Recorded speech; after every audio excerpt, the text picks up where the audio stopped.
On a chilly evening, as the sun dipped below the horizon, painting the sky in hues of orange and purple, a young traveler found himself seeking refuge in a quaint, forgotten village. The cobblestone streets echoed with stories of yesteryears, and as he wandered, he stumbled upon an old man seated by a flickering fire. The man's eyes, though aged, sparkled with a youthful wisdom.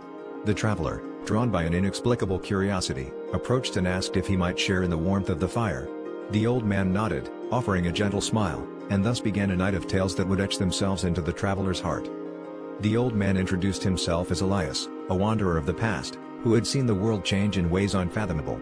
With a voice as soothing as the crackling fire, he recounted a tale from his youth, when he had lived on a farm nestled in a valley. In those days, a drought had threatened the very survival of his family.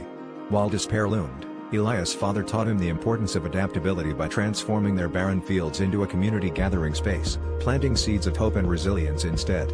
Change, Elias mused, is the soil where we sow our future. It's not the end, but the beginning of something new. The traveler listened intently as Elias continued with another story, this time about his journey to a distant land where he learned the art of pottery. He described how, at first, his hands were clumsy, breaking more clay than they shaped.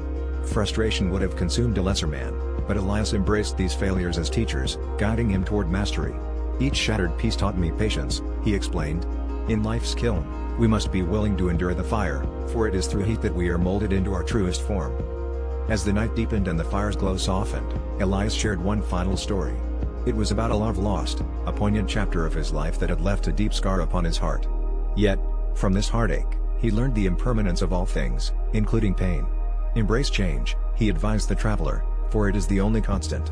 Life's tapestry is woven with threads of both joy and sorrow, and it is through acceptance that we find peace. The traveler, now filled with newfound wisdom, thanked Elias, realizing that the true warmth he had found that evening was not from the fire, but from the stories of a life well lived. With gratitude, he continued on his journey, carrying the old man's lessons in the quiet corners of his soul.